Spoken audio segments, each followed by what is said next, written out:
The way that we turn boys into men in this culture, quote unquote, is through trauma, through disconnection. What it means to be a man in our culture is to be disconnected from your feelings, from your real wants and desires, your deep relational wants and desires, and from others. And the cost of that disconnection in boyhood is disconnection as an adult.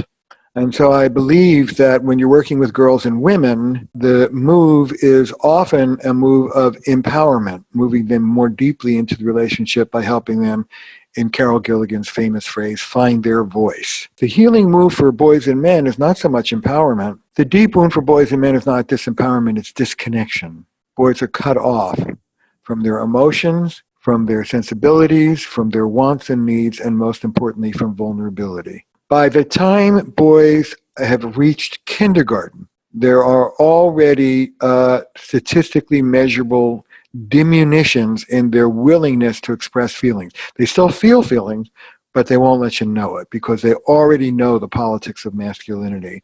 It's already been internalized. 3, 4, 5. Now the wound to girls and women, if you read Carol Gilligan's work and those who follow, happens around the edge of adolescence. This is the famous loss of voice around 12, 13 years old, when girls fall under what Carol calls the tyranny of the kind and nice, and they stop telling the truth. Who do they stop telling the truth to? They stop telling the truth to boys and men. They stop telling the truth of what they see. The first big picture item I want to say is that masculinity is not a natural state. We don't talk about turning girls into women.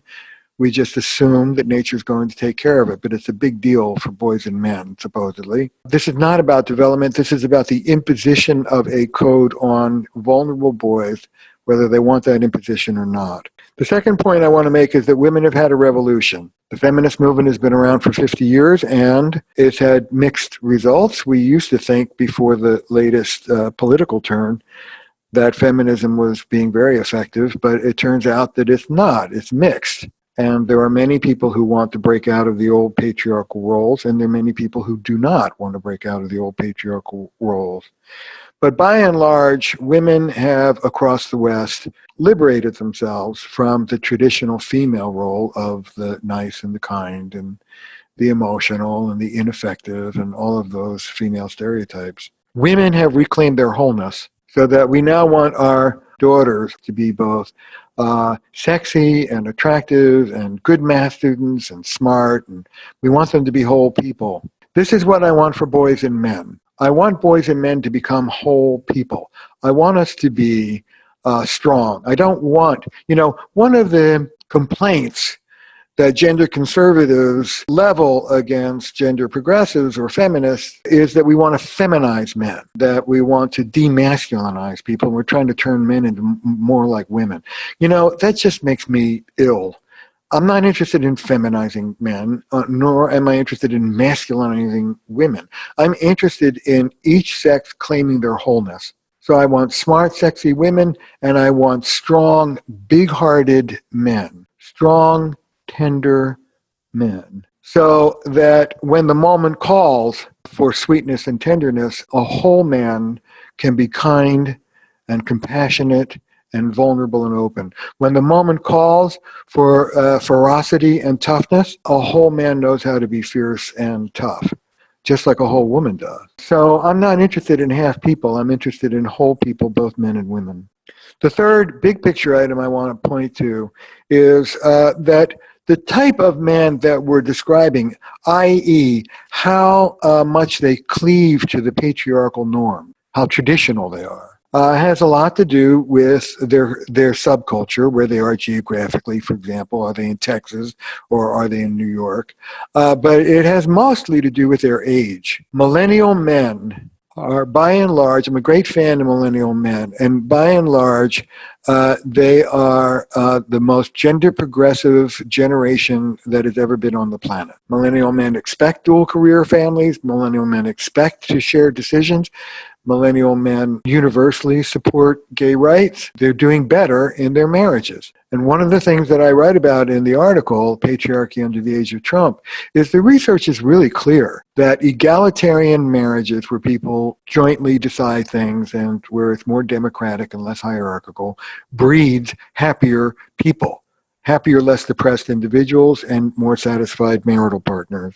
So women have undergone a revolution, and now it's men's turn to deal with it. The largest cultural response to women's empowerment has been a backlash. If only women would back off and go back to the 50s, all would be well. And what I want to tell you is the toothpaste is not going back in the toothpaste jar. Women are not going back to the 50s. I don't want women to stand off of their demands. I want men to stand up and meet them. What are these demands? Women want more emotional intimacy from men than most men have been able to deliver.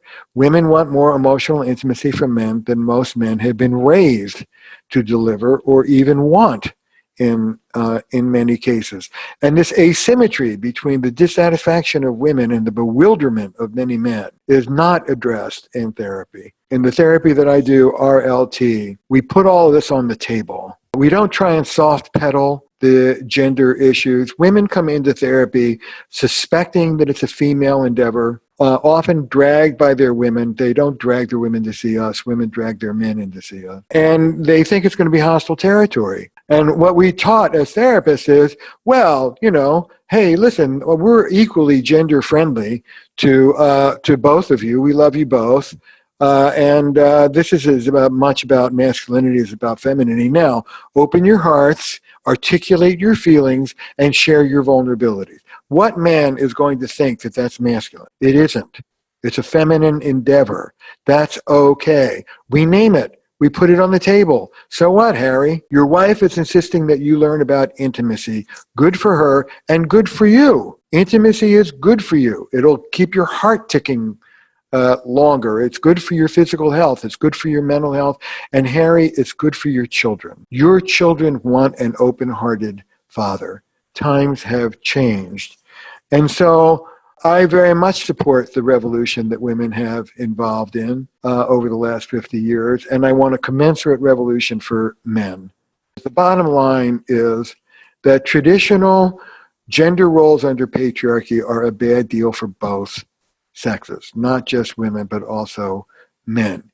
It's what I call poison privilege. Yes, you have the privilege to exert yourself in a number of ways, but you have to lose your heart in order to fully do that. Not a deal that I'm particularly fond of.